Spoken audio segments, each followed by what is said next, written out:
I've worked as a home inspector in central Tennessee for almost 9 years now, and in that time I've learned that older houses, especially ones that have changed hands multiple times, almost always have some history the current owners don't fully know. Most of it is mundane.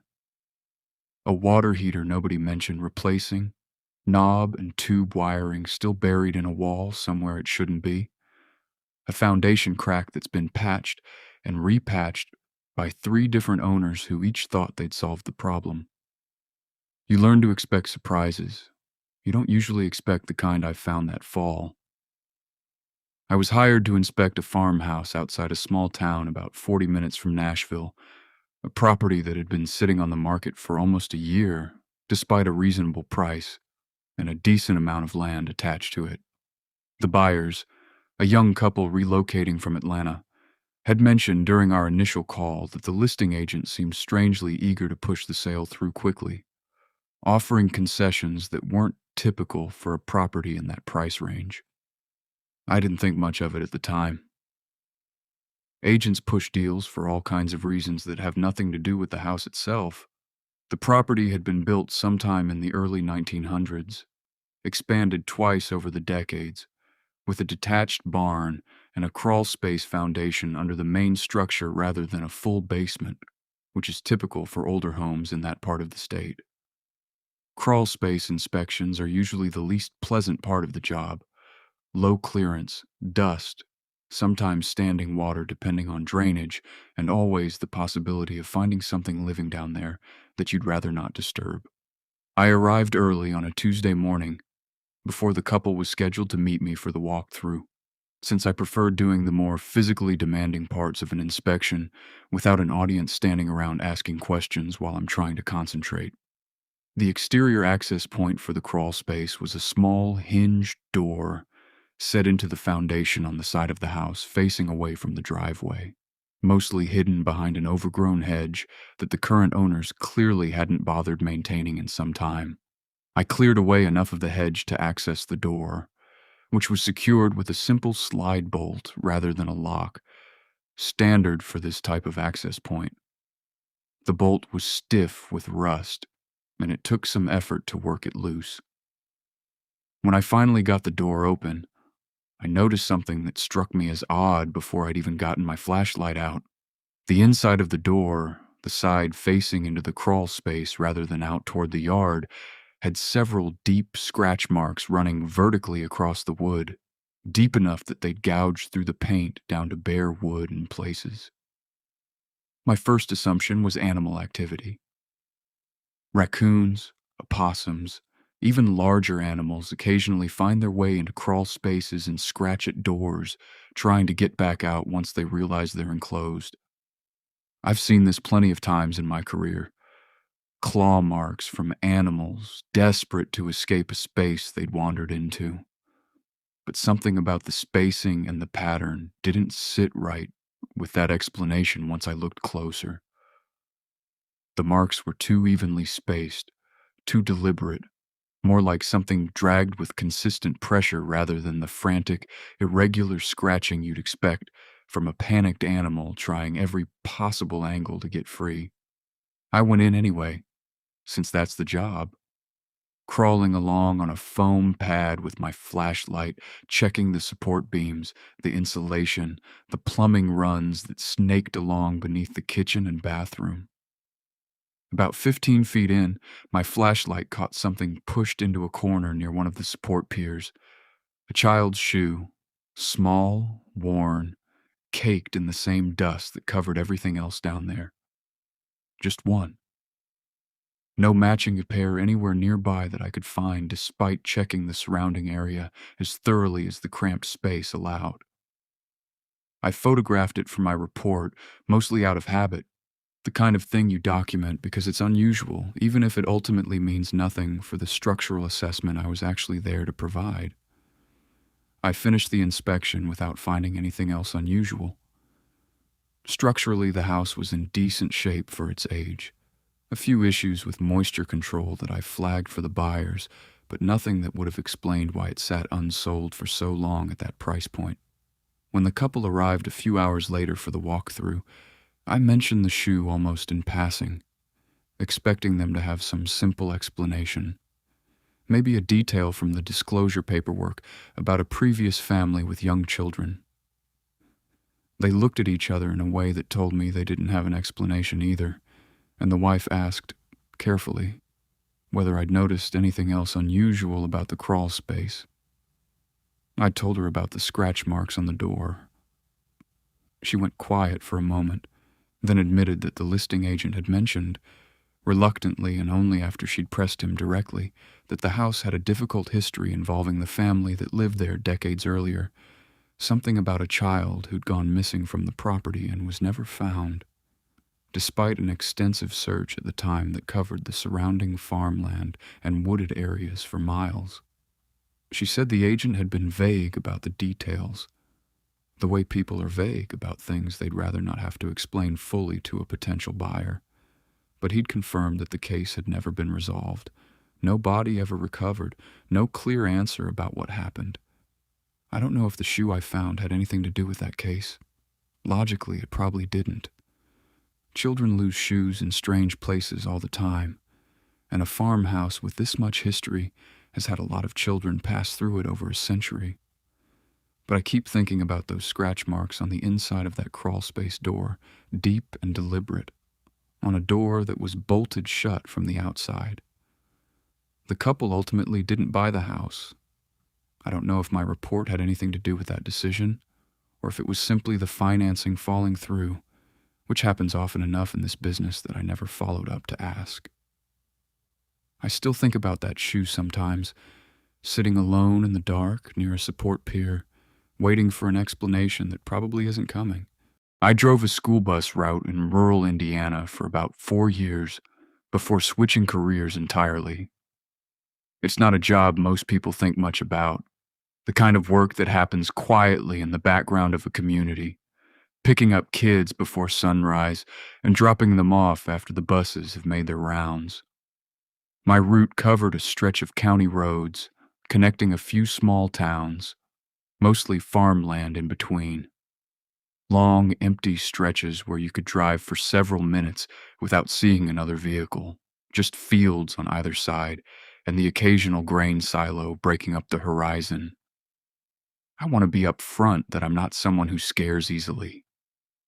Driving alone on empty roads before dawn for years tends to either make you anxious about everything or completely desensitized to the strangeness that comes with that kind of solitude. I'd settled firmly into the second category, or at least I thought I had, until one particular winter changed that. I got into the job almost by accident. I'd been working a warehouse job that left my mornings free, and a neighbor who drove for the county mentioned they were short-staffed and the pay was better than people expected for a part-time schedule. The certification process took a few weeks, mostly paperwork and a defensive driving course, and within 2 months I had my own route, a collection of stops that took just under 2 hours to complete each direction, morning and afternoon. There was a stop on my route, out past the edge of my normal coverage area, an old farmhouse set back from the road that I'd been specifically told to skip during my training. The instructor who rode along with me for my first week, a heavy-set man named Frank who'd been driving for the district for almost 30 years, pointed it out without much explanation. He said the family that used to live there had moved away years before I started, and that the route had simply never been formally updated to remove that stop from the books, the kind of bureaucratic oversight that happens in small county systems where nobody has the time or motivation to update old paperwork. The stop sign for that location was still posted, an old metal pole with a faded sign that the county apparently hadn't gotten around to removing, even though no child had needed picking up there in years, according to everyone I'd asked, including the dispatch office when I called once just to confirm I wasn't missing an actual student. For most of my first 2 years on that route, the old stop never came up as anything more than a slightly odd detail, a remnant of a route that hadn't been fully updated. I'd drive past it every morning without slowing down, same as any other stretch of empty road, barely registering it beyond a glance as my headlights swept across the faded sign and the dark shape of the farmhouse set back behind a line of bare trees. That changed one morning in January. Dark enough outside that my headlights were doing most of the work. Roads icy enough that I was driving slower than usual out of caution. We'd had an ice storm 2 days earlier that left a thin, treacherous layer on most of the county roads, and the district hadn't canceled school despite it, which meant I was being more careful than usual, navigating turns and inclines I normally took without much thought. As I approached the old stop, slowing naturally for the curve in the road just before it, I saw someone standing beside that faded sign. A child, from what I could tell at that distance, wearing what looked like a winter coat, dark-colored, hood up against the cold, standing perfectly still and facing the road in the exact posture of a kid waiting to be picked up. My training kicked in before my brain fully processed how strange this was.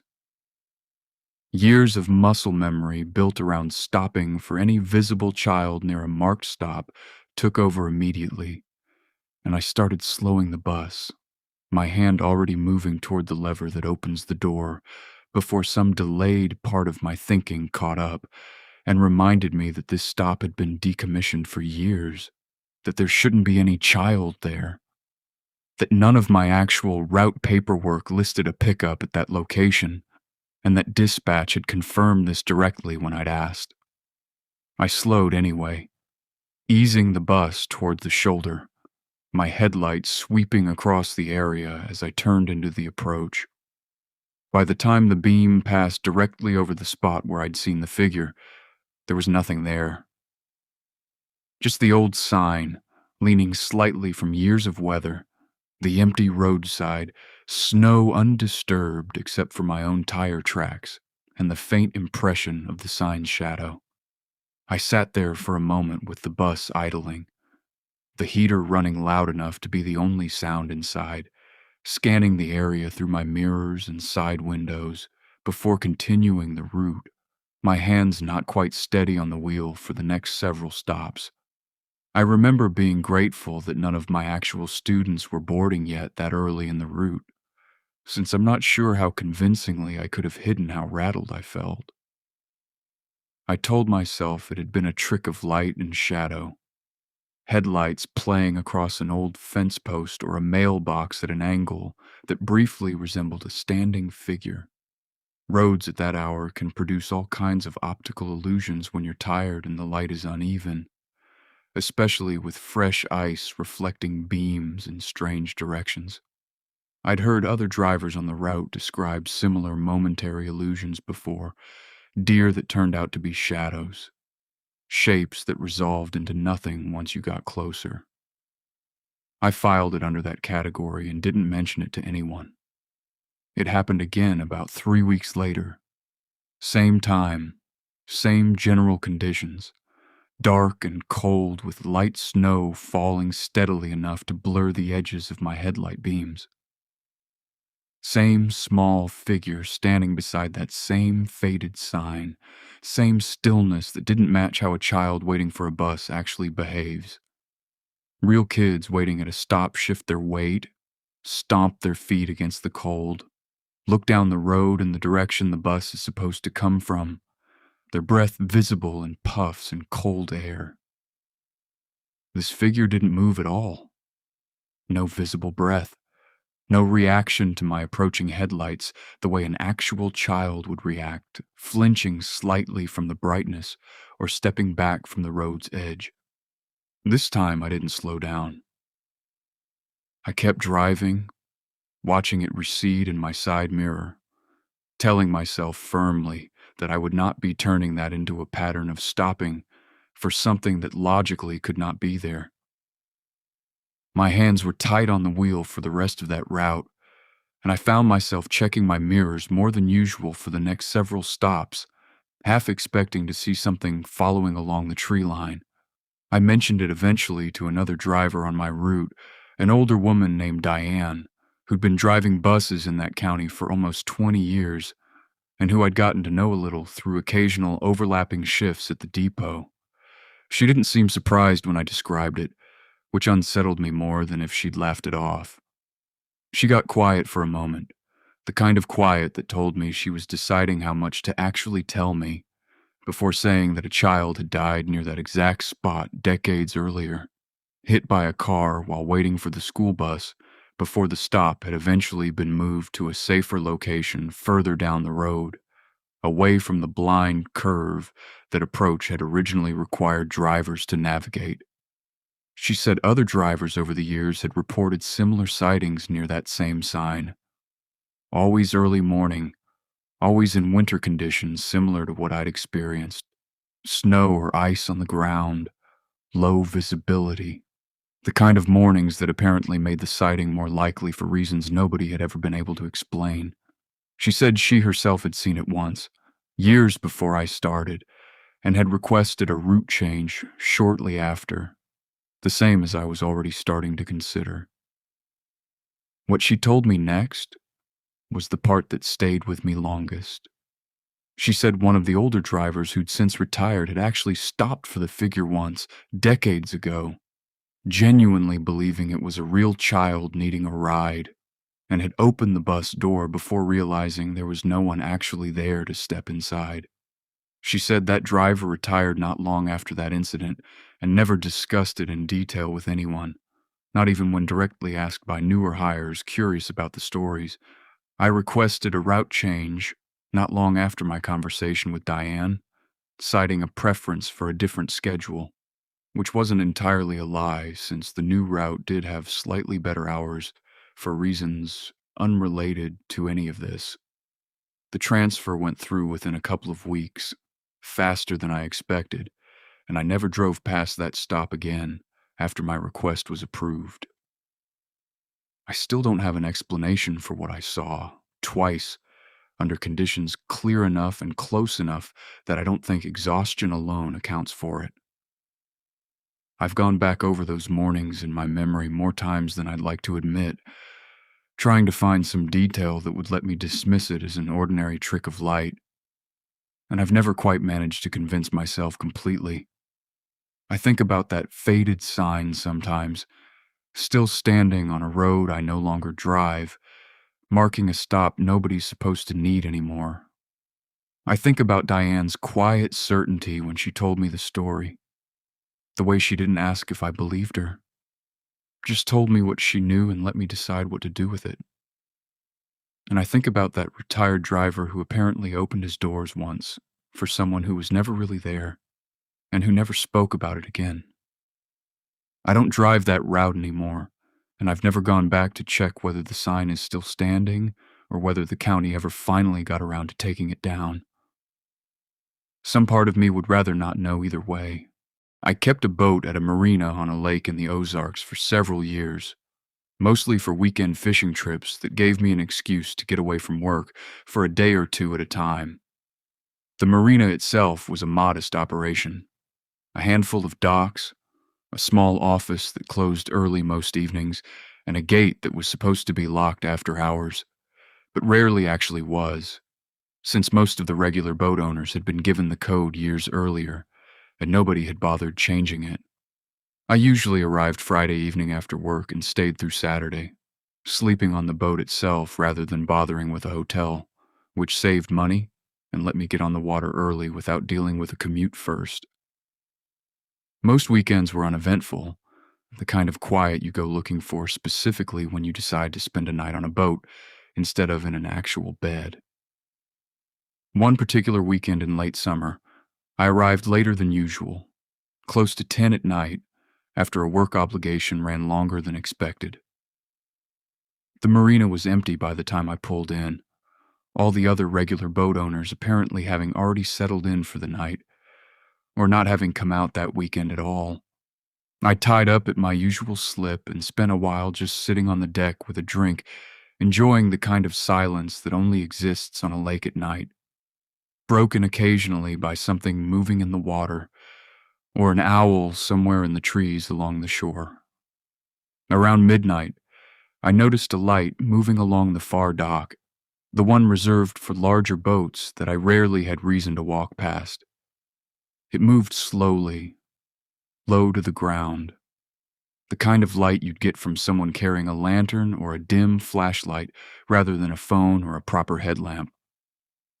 I assumed another boat owner had arrived late, same as I had, and was making their way to their own slip. I watched it for a while out of mild curiosity, since nobody else's vehicle had pulled into the lot that I'd noticed. The light moved the length of that far dock, slowly, deliberately, and then stopped near the end, where I knew from experience there was no boat currently docked, that slip having sat empty for most of the summer after its owner had sold his boat. The light stayed still there for several minutes. Then it went out. I didn't think much of it at the time beyond a passing strangeness, finished my drink, and went to sleep in the small cabin below deck. I woke up sometime after 2, not gradually but suddenly, the way you do when something specific interrupts sleep rather than simply ending it naturally. I lay still for a moment in the dark cabin, listening, and became aware of a soft, repetitive sound against the hull of my boat, a gentle bumping, rhythmic, like something pressing against the side and pulling away repeatedly. I told myself it was just the boat, shifting against the dock lines, normal movement on water, nothing worth getting up to investigate. But the rhythm of it felt too consistent for that, too evenly spaced to be the boat's natural drift against its mooring. I got up eventually and went up to the deck, scanning the dark water around my boat with a flashlight. Nothing visible. No debris. No obvious cause for the bumping I'd heard, which had stopped entirely by the time I came up to look. In the morning, walking to the marina office to settle my slip fee, I mentioned the light I'd seen on the far dock to the dock hand working the counter, a young guy who'd clearly worked